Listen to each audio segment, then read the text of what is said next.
반갑습니다. 오늘은 시청자분들이 보내주신 사연 읽어드릴 거고요. 오늘은 공교롭게도 세 분 다 남자분들의 사연입니다. 그리고 또 사연을 보내주신 우리 형님들께 90도로 한번 인사하고 들어가 보겠습니다.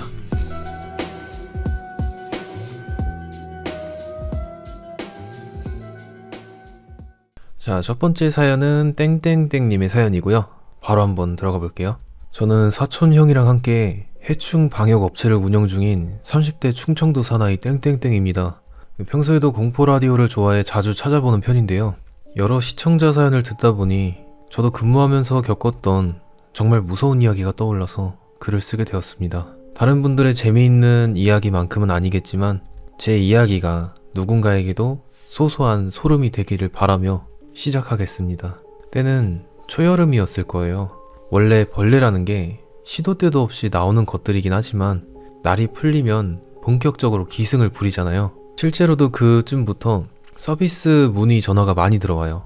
그날도 평소처럼 출근해서 스케줄표를 확인하며 업무를 보는데 전화가 걸려왔어요. 받아보니 연세가 있는 할머님이셨는데 시골이라 그런지 봄으로 접어들고 나서부터 파리가 그렇게 들끓기 시작했다는 거예요. 보통 주거지 작업은 바퀴벌레 퇴치 작업 의뢰가 주를 이루는데 파리라고 해서 조금 의아했어요. 네, 고객님, 파리라고 하셨는데요. 혹시 일반적으로 흔히 보이는 초파리 종류일까요? 아니면 밖에서 볼 수 있는 검고 통통한 파리일까요? 에휴, 이것들이 얼마나 큰지 바퀴벌레마녀 아주 그냥 징그러워 죽겠슈. 내가 아주 속이 뒤집혀요. 화장실 창문이랑 문짝에 득시글득시글하게 붙어갖고는 아무리 파리채로 때려잡아도 어디서 그리 기어나오는지 아주 사람을 미쳐불게 해요. 아, 네네, 어머님, 알겠습니다. 간단하게 집 구조를 설명 좀 부탁드리겠습니다. 그냥 집이요. 뭐 대단한 거 아니고 그 시골집 있잖요. 방 2칸 딸려 있고 부엌 따로 있고 뒷칸은 집 뒤에 있고 그런 옛날 집 말이요. 요새 집하고는 다르지.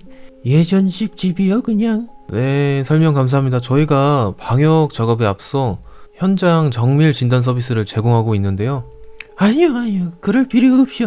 그냥 시간 되는 대로 얼른 와서 해줘요. 아주 내가 살들 못하겠어. 이러다간 속이 터져 불겠어. 네, 어머님, 저희가 이번 주는 일정이 조금 어려울 것 같고 다음 주에 방문 가능할 것 같습니다. 자택 주소랑 방문 가능한 날짜랑 시간 알려주시겠어요? 월요일이어도 괜찮요? 그래, 그때 와도 돼요. 네, 어차피 이 주말에 여기 옆 마을 할매집 갈 거라 한 며칠째 비어있을게요. 편하게 와서 좀 해주고 가요. 이 돈은 내가 곱게 챙겨놓고 갈게니까 걱정 말고. 어머님, 방역 과정 직접 보지 않아도 괜찮겠어요? 괜찮요. 어른이 알아서 잘 해주겠지. 그래요.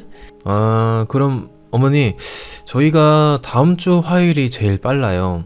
그럼 화요일 오전 11시까지 방문 드려도 괜찮을까요? 괜찮요. 그리고 내가 집 열쇠랑 그런 거는 앞에 마당 화분 밑에 넣어두고 갈 게니까 알아서 따고 들어와서 해주고 가요. 나갈 때 문 잘 잠가주기만 하면 돼. 아, 네, 알겠습니다, 고객님. 그럼 제가 화요일에 가서 점검하고 방역한 과정이랑 내역은 추후에 원하시는 방식으로 전달해드리겠습니다. 아유, 됐어. 알아서 잘 할 거라 믿은 게 괜찮여. 내가 얼마 두고 가면 돼. 저희가 정확한 크기와 상태를 봐야지 견적이 나오기 때문에 방문 후에 안내가 가능합니다. 그래. 그러면 내가 넉넉하게 놓고 갈 테니까 알아서 빼가요. 그렇게 하셔도 괜찮으시겠어요? 괜찮여. 노인네 돈 얼마 더 줘봤자 어디다 쓴다고. 알아서 잘 계산해 가슈. 아, 그러면 정확한 금액이랑 영수증 내역은 댁에다가 놓고 가겠습니다. 믿어주셔서 감사합니다. 그럼 잘 부탁해. 지금 생각해도 특이한 요구사항이었어요. 보통 고객님 입회하에 정밀 진단 실시 후 실제 방역 날짜를 잡고 재방문을 드리는 게 보편적인데요.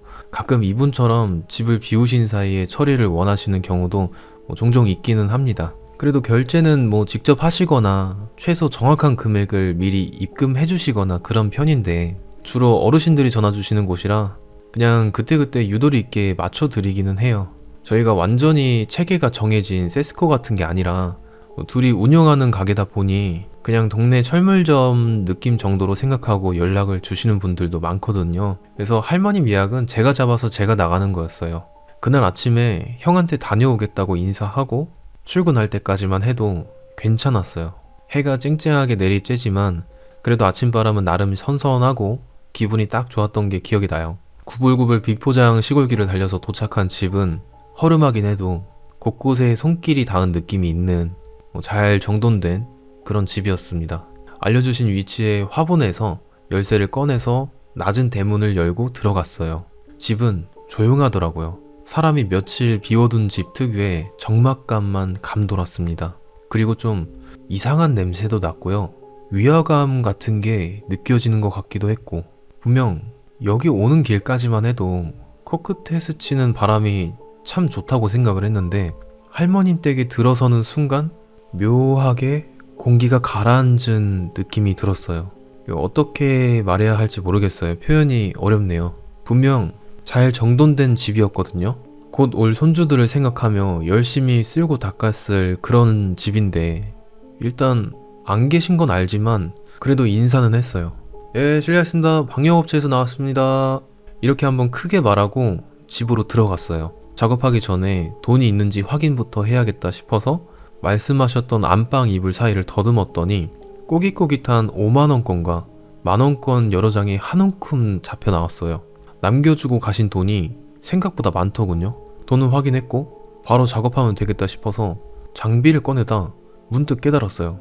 아까 들어올 때 든 위화감, 벌레가 나올 것 같지 않은 너무 깨끗한 집이라는 사실이었죠. 아 맞다, 화장실이 문제라고 하셨지? 저는 장비를 챙겨서 집 뒤편의 화장실로 향했어요. 화장실은 집에서 나와서 집과 담벼락 사이를 통과해야 나오는 뒷마당에 있었어요. 동선이 참 불편하게 되어 있다는 생각을 하면서 뒤로 갔는데 코를 찌르는 냄새가 확 올라오는 겁니다. 뭐야? 근처에 너구리 시체라도 있나? 아씨, 냄새가 장난 아니네. 순간 숨이 턱 막힐 정도였어요. 냄새가 뒤쪽에서 나서 망정이지 혹시 그 근원이 앞에 있었다면 냄새가 온 집안까지 다 스며들었겠다 싶겠더군요. 특유의 사체 썩는 냄새가 진동을 했어요. 아, 그래서 파리가 들끓는구나. 아, 이거 진짜 쉽지 않겠다. 너구리가 아니라 멧돼지라도 죽은 거 아니야? 화장실은 한눈에 봐도 컸어요. 작은 헛간 같은 느낌이었는데 이미 단순 화장실 용도라기보다는 세탁실 겸용이거나 그런 거겠죠. 옆으로 수도관이 연결된 게 보였거든요. 그리고 한참 위에 달린 작은 창에는 할머니께서 말씀하신 대로 엄청 큰 파리가 들끓고 있었습니다. 아침을 거르고 온 게 다행이라는 생각이 들었어요. 아니었으면 못 참고 개원했을 것 같거든요. 시골집 방역 작업을 하다 보면 작은 틈이나 공간에서 죽은 다람쥐, 고양이, 너구리 같은 애들이 죽어서 썩으면서 벌레가 유입되는 경우가 자주 있어요. 그래서 이번에도 그런 케이스랑 비슷하겠다고 생각을 했어요. 다만 냄새가 너무 강한 거로 봐서, 그리고 분명 봄으로 접어들면서 파리가 들끓었다고 하셨으니 덩치가 큰 동물일 거라고 생각을 했죠. 이 실수로 화장실에 잘못 들어왔다가 세탁기 뒤쪽이나 이런 곳에 껴서 죽은 게 아닐까 생각을 했어요. 마스크 2장을 겹쳐 쓰고 숨을 고른 뒤 천천히 화장실 문 손잡이를 잡았어요. 분명 냄새는 안에서 나는 거였어요. 문을 잡아당기자 낡고 녹슨 경첩이 갈리는 소리와 함께 문이 뻑뻑하게 열렸고 그 사이로 엄청난 냄새를 품은 공기가 본물처럼 쏟아져 나왔습니다. 와씨, 아 레전드다 여기. 본능적으로 고개를 돌리고 물러났던 제가 다시 고개를 들었을 때 제 시야에 들어온 것은 발이었습니다. 고무 슬리퍼를 신은 쪼글쪼글한 발, 화장실 바닥에 누워있는, 천천히 발을 따라 위쪽으로 시선을 옮기자 몸이 보였어요. 옆으로 쓰러진 채 굳어있는 작은 체구, 통풍이 안 되는 공간에 오래 방치되어 변색되고 부풀고 부패해버린, 그리고 파리, 문을 여는 순간 벽과 천장, 창문, 뭐 어디라고 할 거 없이 검고 퉁퉁한 것들이 일제히 날아올랐습니다. 바닥에는 이미 죽어버린 파리의 사체가 수북이 쌓여 있었는데 그럼에도 파리는 벽면을 새카맣게 덮을 정도로 많았어요. 진짜 할머니 말씀대로 정말 득시글득시글이었습니다. 너무 놀라서 뒷걸음질 치다가 그대로 넘어져 버렸어요. 보고 싶지 않았는데 눈이 돌아가질 않았어요. 어머님? 이 집에 파리가 많은 이유, 하지만 집은 깨끗했던 이유, 파리는 밖에서 들어온 게 아니었던 거예요. 급하게 핸드폰을 꺼내서 112에 신고를 했습니다. 말이 두서없이 나오는데도 침착하게 잘 대응해 주셔서 무사히 주소까지 다 전달할 수 있었어요. 무사히 경찰분께 인계해드리고 경찰서 가서 진술도 하고 이후 자초지종을 들은 사촌형이 배려를 해준 덕분에 한 일주일은 일을 쉴 수 있었어요. 너무 급할 땐 어쩔 수 없지만 그럴 때도 혼자 출동하지 않고 항상 형과 함께 갔습니다. 혼자 멘탈 회복하는 와중에 그런 생각이 들더라고요. 제게 전화했던 분은 누구였을까요? 타국에 사는 자녀에게 연락할 길이 없어서 자기를 확인하러 와줄 사람이 없어서 그래서 나 좀 봐달라는 할머니의 애타는 마음이 전화가 되어 제게 걸려온 걸까요? 지금도 여름 초입이면 유난히 파리가 많다는 전화가 올 때마다 심장이 내려앉는 기분이 듭니다. 자, 여기까지 땡땡땡님의 사연이었고요. 진짜 뭐랄까 이렇게 방역업체를 떠나서 그냥 가정 방문을 통해서 작업을 해야 되는 그런 직업을 가지신 분들이 저마다의 고충이 다 있을 것 같아요. 각자마다 가지고 있는 트라우마들이 있을 것 같다라는 생각이 들고요. 제가 볼 때는 할머님이 내 시신 좀 잘 어떻게 빨리 발견해달라고 치워달라고 대신에 벌레만큼은 좀 잘 정리해서 온전하게 발견을 해달라고 그렇게 전화를 하셨던 게 아닐까 생각이 듭니다. 만약 그게 아니라면은 우리가 모르는 그런 이야기들이 숨어 있을 수도 있겠죠. 그래서 요번 땡땡땡님의 사연 진짜 잘 읽었습니다. 제 레전드. 오늘 다음 사연으로 넘어가겠습니다. 자, 바리스타님의 사연이고요. 들어보도록 하겠습니다. 안녕하세요 정푸님, 이런 사연도 받아주시나요? 저는 서울 사는 20대 평범 아니 건실한 청년입니다. 저번에 시청자 썰에서 스토킹 이야기 듣고 생각나서요. 지금은 웃으면서 말하지만 그때는 진짜 이사까지 해야 했던 이야기라 한번 제보해봅니다. 일단 미리 말씀드리자면 저는 공격 같은 건 안 당했습니다. 집에 뭐 침입이 있다든지 뭐 납치가 있다든지 그런 건 없었고요. 오히려 그 사람의 목소리도 거의 못 들어봤습니다요. 근데요 정푸님, 손 한 번을 안 댔는데도 사람을 이렇게 무섭게 만들 수가 있구나. 그걸 처음 알게 됐어요. 이건 제가 24살 때의 일이에요. 번화가에 있는 개인 카페에서 바리스타로 일했거든요. 스벅은 아니고요. 그 동네에서 나름 잘 나가는 개인 카페였어요. 이거 말하면 욕먹을 것 같긴 한데 저 어디 가서 잘생겼다는 소리 많이 듣습니다. 진짜 자아도취 아니고요. 키도 큰 편이고 운동도 오래 해서 호감상 느낌이에요.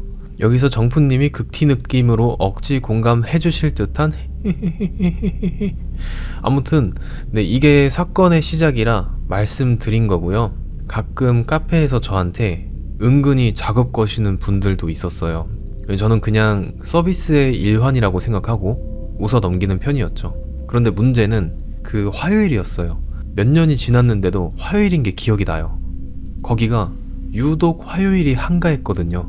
그래서 새로운 얼굴이 들어오면 바로 눈에 띄는 구조였습니다. 그때 그 사람을 그때 처음 봤어요. 40대 중후반, 베이지 코트에 중단발을 하고 단정한 편이셨어요. 특이한 건 화장을 거의 안 했는데 빨간 립이 엄청 튀더라고요. 뜨아를 주문하시는데 무표정으로 눈도 거의 안 깜빡이셔서 조금 싸했어요. 커피 나왔다고 불렀는데 와가지고 컵 들더니 저를 빤히 쳐다보는 겁니다. 갑자기. 보통은 감사합니다 하고 가잖아요. 근데 그 사람은 그냥 지그시 눈을 안 떼고 저를 보는 거예요. 그냥 좀 특이한 사람이네 하고 넘겼어요. 그게 1차 실수였죠. 그 여성은 카운터에서 제일 가까운 자리에 앉았습니다.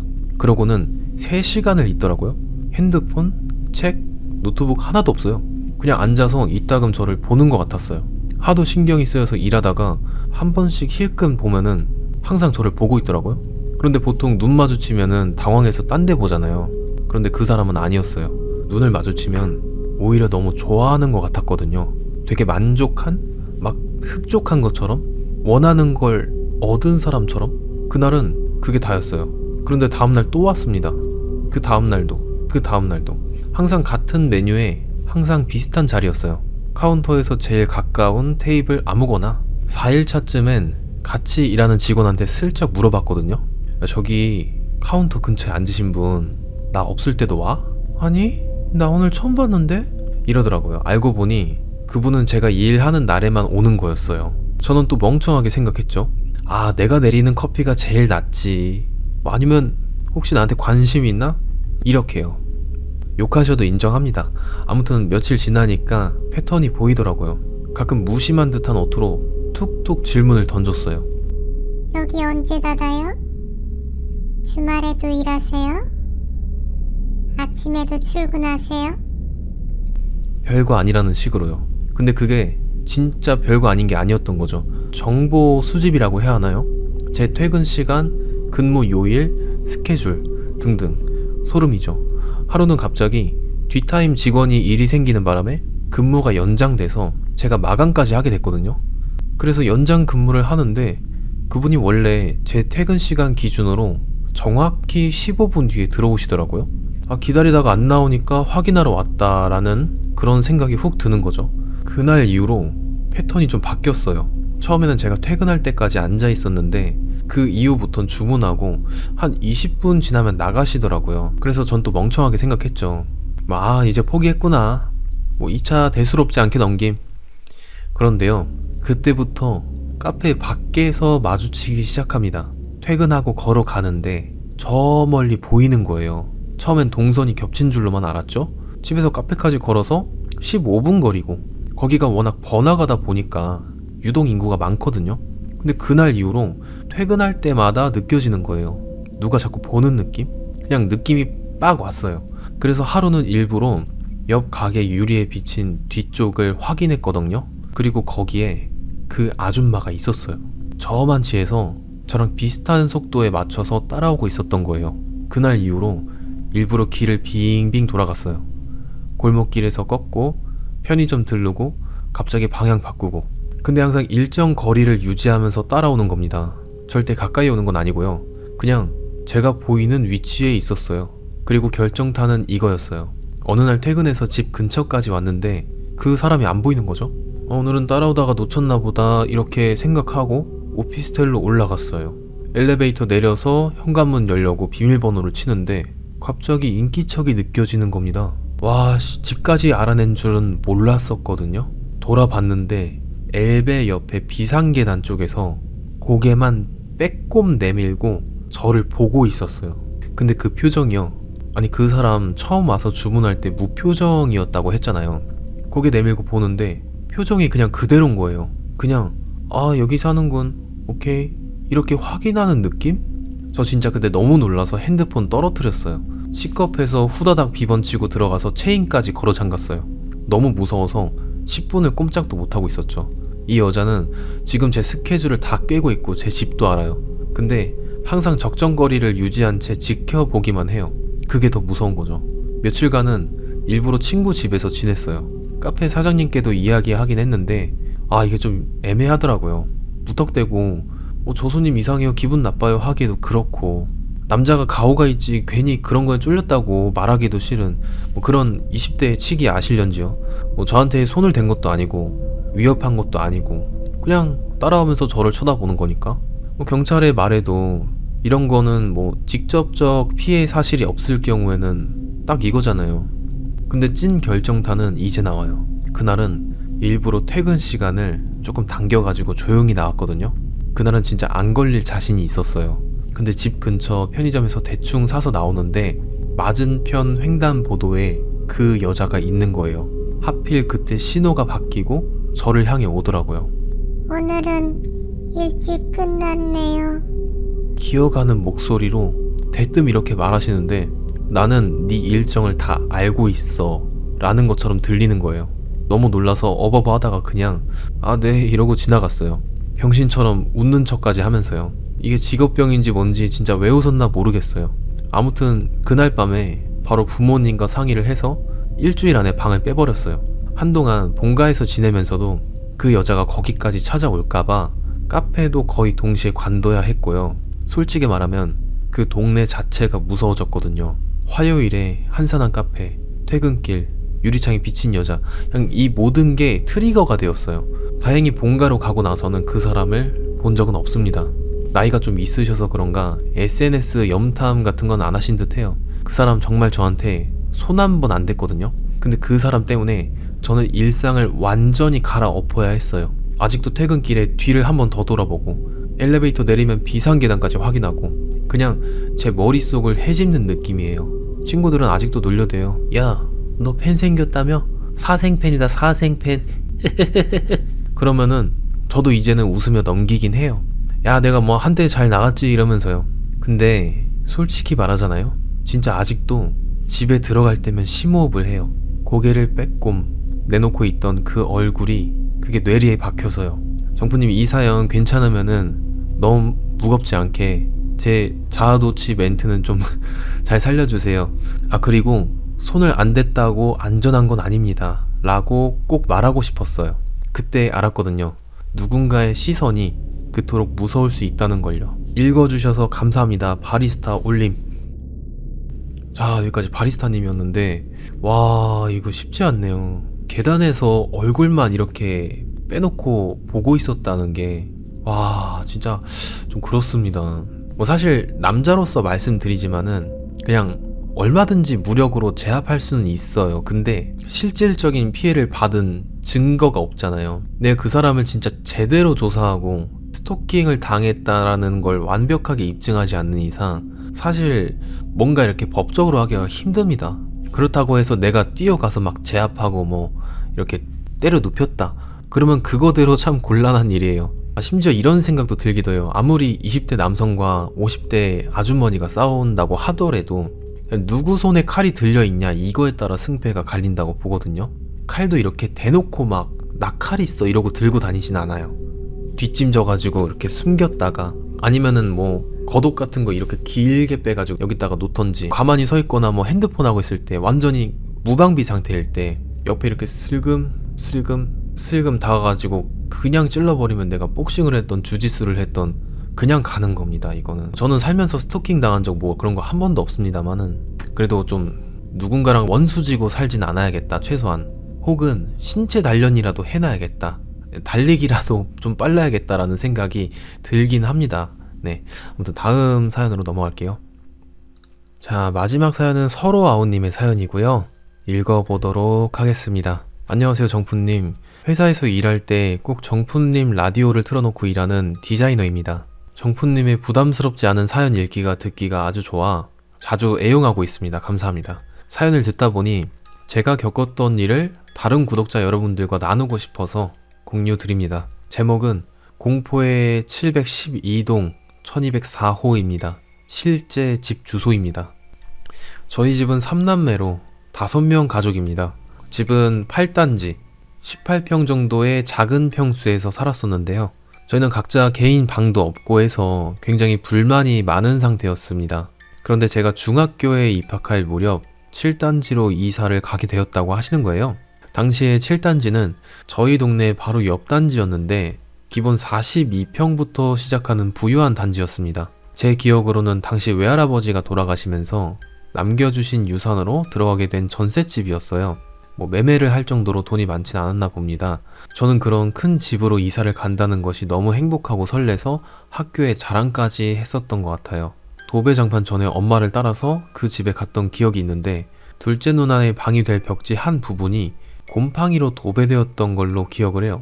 물론 다 닦아내고 재발 방지 공사까지 마치고 도배했습니다. 그리고 대망의 첫날 밤 우리 가족은 이사를 마치고 거실에 모여서 바베큐에 후라이드 치킨을 먹고 있었어요. 태권도를 전공으로 대학을 준비하는 둘째 누나만 제외하고요. 한참 치킨을 먹으면서 TV 프로그램을 보던 와중 갑자기 둘째 누나가 비명을 지르면서 거실로 뛰쳐나왔어요. 저희는 놀라서 눈물을 흘리는 작은 누나에게 무슨 일이냐 물었죠. 엄마, 나 자고 있었는데 어떤 여자가 내 귀에다 대고 비명을 질렀어. 하고 평소에 이런 귀신 얘기를 많이 하고 좋아하는 둘째 누나인지라 다들 누나가 잠결에 꿈을 꿨거나 아니면 아빠의 추측으로는 자동차 브레이크 소리 아니냐는 얘기로 넘겼어요. 아파트가 대로의 바로 옆이었어요. 그런데 누나가 그 다음날도 또 그 다음날도 이사 온 뒤로 매일매일 비슷한 시간대에 누나가 그런 경험을 하고 거실로 뛰쳐나오거나 부모님 방으로 달려왔대요. 엄마는 결국 둘째 누나를 재워주려고 옆에서 자려고 함께 잠을 청했는데 그 소리를 엄마도 듣고 깼다는 거예요. 누나랑 동시에. 지금 와서 엄마한테 들어보니 정말 어떤 여자가 막 악을 쓰듯이 하고 비명을 지르는 소리였대요. 저희 엄마는 벌써 15년째 정도 한국 무용을 취미로 하시는 분이세요. 한국 무용을 하다 보면 무당 같은 그런 분들이 많다고 하시더라고요. 어머니는 이런 문제를 같이 무용하는 언니에게 상담했다고 하세요. 평소에 그런 걸 딱히 믿지 않는 분인데도 말이에요. 그 언니분의 말로는 둘째 누나가 머리를 두고 자던 방향이 기문이 열리고 귀신이 지나가는 방향이라고 하니 머리 방향을 돌려서 자보라고 했대요. 엄마는 결국 벽 쪽에 있던 침대 헤드를 돌려서 누나를 재웠고 거짓말처럼 이제 그런 일은 일어나지 않았다고 합니다. 이걸로 모든 일이 끝났으면 얼마나 좋았을까요? 작은 누나가 경험했던 일이 있었던 후로 엄마에게 끔찍한 일들이 일어나기 시작했어요. 비가 엄청나게 쏟아지는 날, 아빠는 회식 때문에 집에 들어오지 않은 날이었어요. 엄마는 최근에 그런 일도 있었고 좀 꺼림칙한 채로 혼자 넓은 침대에 누워 자려고 눈을 감고 있으셨대요. 근데 사람이 눈을 감아도 사물이 살짝 보이는 그런 거 있잖아요. 엄마가 자려고 눈을 반쯤 감고 있었는데 까맣고 사람만한 형체가 방문 앞에서 엄마한테 천천히 다가오는 것 같으셨대요. 엄마는 몸을 벌벌 떨면서 눈을 꼭 감고 계셨대요. 그리고 한참 있다가 살짝 실눈을 떴는데 이게 사람인지 뭔지 그냥 새카만 덩어리 같은 게 침대에 누워있는 엄마 바로 옆에 서서 계속 쳐다보고 있었다고 해요. 결국 기절하듯 엄마는 잠에 드셨고 다음날 아빠가 제발 집에 와서 잤기를 그냥 그게 술에 취한 아빠였기를 하면서 거실로 나가봤지만 아빠는 그날 들어오지 않았다고 합니다. 이 일이 있고 아빠가 또 집에 늦게 들어오는 날이었어요. 엄마가 무서워서 제 방 침대에 누워서 저랑 같이 자고 있었는데 아빠가 제 방에 들어와서 침대의 매트리스를 위아래로 당기고 미르셨대요. 이 장난은 아빠가 평소에도 자주 하시던 장난이었어요. 그래서 엄마는 당연히 또 새벽에 들어왔구나. 이 인간 또 술 취했으면 빨리 들어가 자지 뭔 장난이야 라고 생각하셨대요. 근데 엄마는 가만 생각해보니 너무 소름이 끼쳐서 저를 꼭 껴안고 벌벌 떨면서 잠에 드셨어요. 우리 서로가 혼자 있을 땐 가벼워서 괜찮은데 나까지 같이 누워있는데 저 양반이 힘이 이렇게 셀 수가 있나? 다음날 엄마는 눈을 뜨자마자 헐레벌떡 거실로 나오셨대요. 하지만 아빠는 또 집에 들어오지 않은 상태였다고 해요. 엄마가 겪은 일들과 저희가 자잘하게 겪은 일들, 저희는 아빠에게 이사를 가자고 쫄랐어요. 하지만 전세 계약하고 들어온 지 1년이 채 되지 않은 상태였는데 그럴 수가 없잖아요. 또 아빠는 귀신 같은 걸 믿지 않는 성격이라 다들 예민해서 그런 거라면서 그냥 넘겼죠. 그런데 우리 집이 결국 이사를 가게 된 계기가 생겼어요. 엄마의 침대 사건이 벌어진 지 얼마 안 되었을 때 새벽 2, 3시쯤만 되면은 그 거실 장판을 걸어다니면 쩌적쩌적 발소리가 나는 거 아세요? 그 소리가 정말 밤새 들렸어요. 하루도 빠짐없이요. 아빠를 포함해 모든 가족이 이 소리를 들었고 저랑 누나는 이 소리 들리냐고 이렇게 문자 메시지를 주고받으며 공포를 극복했던 기억이 있어요. 결국 저희는 집을 내놨고 엄마는 저번에 상담했던 무당 언니에게 또 조언을 구하셨대요. 언니는 밖에서 훔쳐온 가위를 현관문에 걸어놔. 그러면 집이 금방 나갈 거라고. 그렇게 말하셨고 그 언니가 집에 방문했을 때 동자 귀신이 있는 느낌을 받으셨다면서 거실에 떡과 사탕 같은 걸 두라고 하셨대요. 엄마는 이 비방을 하려고 홈플러스 박스 포장 매대에 가위를 훔쳐와서 끈으로 현관문에 매달아 놓으셨어요. 이건 저도 선명히 기억나요. 근데 진짜 신기한 게 절대 떨어질 일이 없을 정도로 단단히 걸어놔도 이 가위가 하루에 서너 번은 계속 떨어졌어요. 집에 혼자 계속 있어야 하는 엄마는 정말 미칠 노릇이었죠. 결국 저희 집은 새로운 세입자가 들어오며 잘 풀리게 돼서 이사를 나가기로 했어요. 하지만 마지막까지 소식도 없던 비가 이삿날에 쏟아지고 멀쩡하던 엄마는 갑자기 몸에 몸살이 와서 앓으셨던 기억이 있어요. 근데 전 이 썰을 여러 번 풀어봤지만 정말 소름 돋는 부분은 이 부분이에요. 저희가 이사가기 몇 주 전에 원래 살던 아주머니가 집에 찾아오셨어요. 이게 좀 이상해서 곰곰이 생각해봤는데 아마 그 아주머니는 본인이 집을 살다가 새를 내놓으신 듯 해요. 아무튼 근데 보통 사람이 문을 열어주면 들어오라고 할 때까지 잠깐 기다리지 않나요? 근데 이 아주머니가 뭔가에 홀린 듯이 엄마를 밀치고서 집에 들어와가지고 집 여기저기를 두리번 돌아보더니 저희 엄마한테 별일 없으셨죠? 하면서 미심쩍게 웃었던 기억이 나요. 그 아주머니도 비슷한 경험을 하셨던 걸까요? 그 집에 나와서도 평생 안 눌리던 가위를 눌리고 한동안 귀신 같은 걸 봤던 기억이 있네요. 엄마가 침대에서 봤다던 그 검은 형체처럼 밖에서 그런 에너지 덩어리 같은 걸 목격한 날이면 아, 오늘 밤은 또 가위 눌리겠구나 했어요. 성인이 되면서 자연스레 그런 일은 사라지긴 했습니다. 사연이 소개가 되면 좋겠네요. 사연 읽어주셔서 감사합니다. 감사합니다. 자, 여기까지 서로 아웃님의 사연이었고요. 야, 진짜 그 집에 무슨 일이 있었던 걸까? 진짜 궁금하긴 합니다. 아마 그 마지막에 들어와서 별일 없었죠? 하면서 되게 미심쩍게 막 웃으셨던 그 수상해 보이는 그 아줌마가 모든 걸 알고 있지 않을까 생각이 들어요. 그리고 또 그게 소름 돋았는데 잘 때 이 자는 방향, 이거 방향을 잘못 자면은 귀문이 열린다, 그러면 좀 악몽을 꿀 수도 있다, 뭐 이런 내용들이 있었는데 진짜 저도 그 부분이 좀 궁금하긴 합니다. 지금 제가 자는 방향이 북쪽 방향이에요.